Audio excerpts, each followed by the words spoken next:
more than a penny each. Survivalistseeds.com. And now you can go into business with Big John at survivalistseeds.com by becoming an affiliate. See his link at survivalistseeds.com. Survivalistseeds.com. As we've been trotted on the wine press much too long. Ladies and gentlemen, we're fighting the Babylon system with the Obama deception. Get it at Infowars.com. Get the super high quality DVD with the extras and support us, the filmmakers. You can get these as low as $8 a piece, and you get them in bulk at Infowars.com, or watch it in super high quality at PrisonPlanet.tv. Then you can watch this show live that we simulcast on the web every day, and Jason Burmas with the Info Warrior 9 to midnight out of these studios and simulcast on the GCN radio network.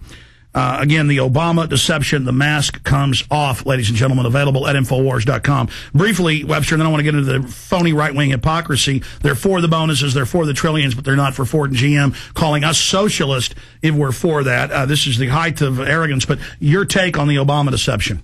I think it's a masterpiece. I congratulate you and your team for putting it together. It's extremely powerful. It's extremely timely.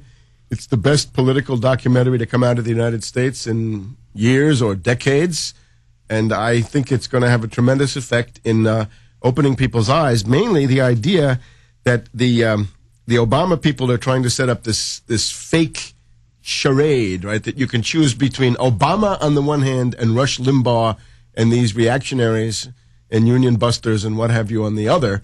That's no choice. My response to Obama and Limbaugh is to say, a plague on both your houses. That's a Hobson's choice. That's where you're damned if you do, damned if you don't. What this documentary does is to show there's another way out of this, another way to look at it. And above all, to strip Obama of left cover. He is an agent of Wall Street. You can see it today.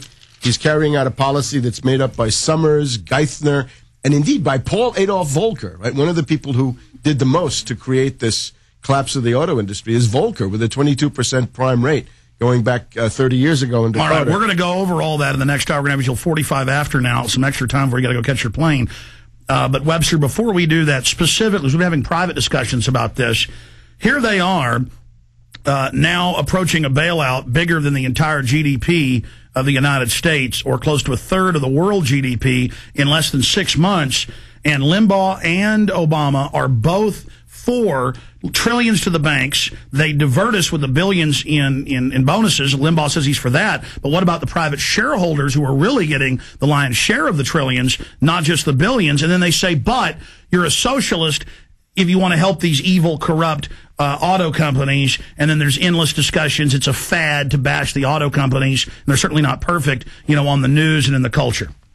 Yeah, I don't think auto is perfect. Wagoner was forced out last night, and I think Wagoner was forced out because he was somebody who grew up in General Motors, and he might have fought to defend the idea of having an industrial economy, right, of having jobs. So let's look at it again.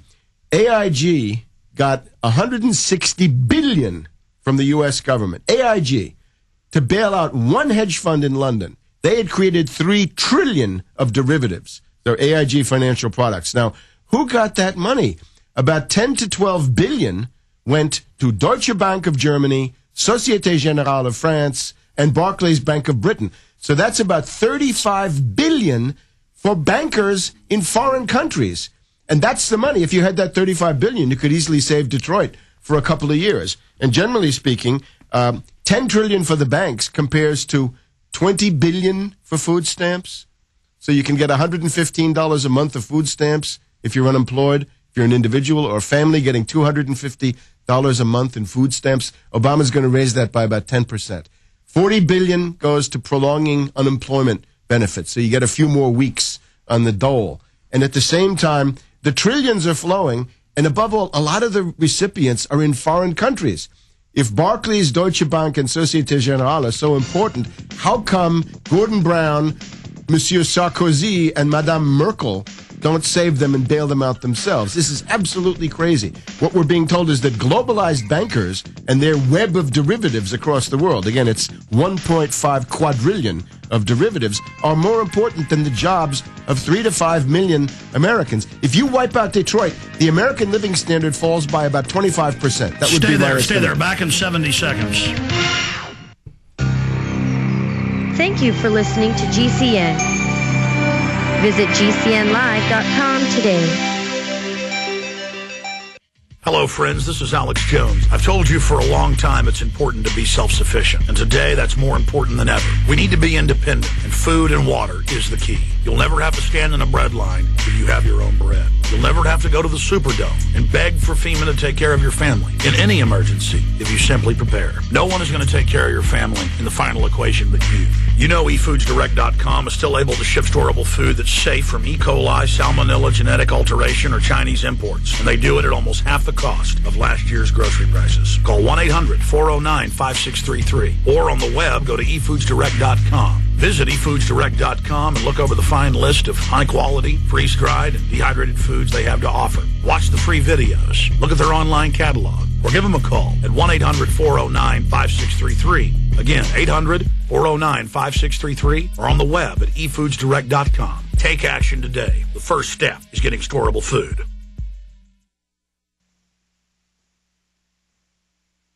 Waging war on corruption. Alex Jones on the GCN Radio Network.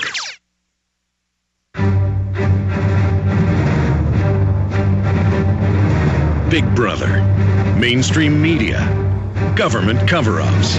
You want answers? Well, so does he.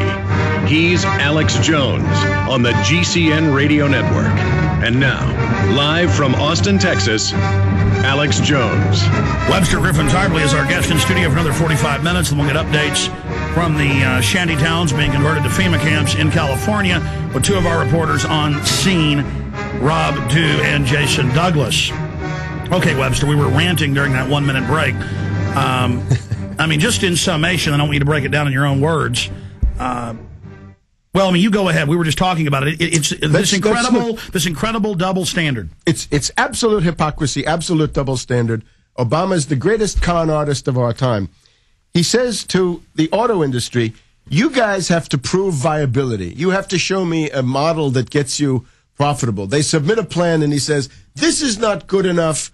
I'm giving you 30 more days, or I'm giving you a little bit more time. Now, notice what happens. When Citibank needs $20 billion, they get it right away. They don't have to prove anything. They don't have to tell where the money is going. They don't have to say how many billions go for bonuses. They don't have to say how much of it goes to Dubai or other foreign countries.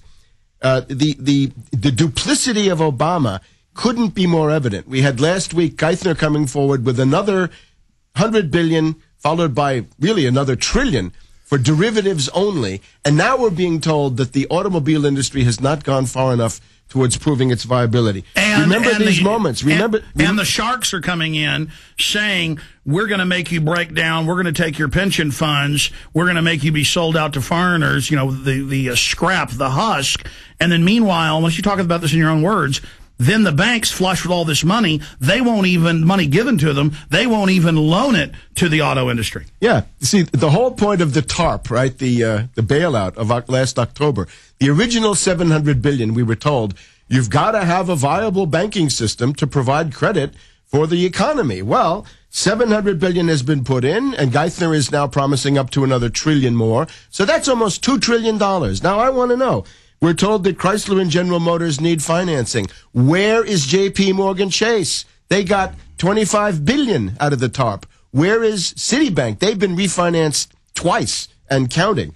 At least $40 billion has gone into Citibank. How come they're not lending to Ford and Chrysler and GM? How about Bank of America? The zombie banks are taking the money from the public till, and they're not lending it. I would also add these things like Circuit City, right? 600 stores, 35,000 jobs. Where were those banks that are cashing in on the TARP gravy train, right? The big bailout money. They're not lending. Why are we supporting these banks? The whole idea of this process, think about it at the beginning. We were told this is not a bailout of Wall Street. This is a bailout of Main Street. We want to make that money available to Main Street. Well, Detroit is Main Street. Detroit is everybody's Main Street. The Midwest industrial economy around the Great Lakes is the heart of this country. You rip that out, this country goes into thermodynamic collapse.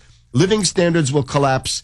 the level of morbidity and mortality in the population will skyrocket. In other words, millions of people will be on their way towards much earlier deaths than they would have had otherwise. But talk about Limbaugh, and we'll come back. I mean, specifically, he says give trillions to the banks, that's good, and they don't have to tell the Congress where the money went. Bernanke won't say where it goes, but then meanwhile, loans to GM, loans to Chrysler, that is socialism. Absolutely.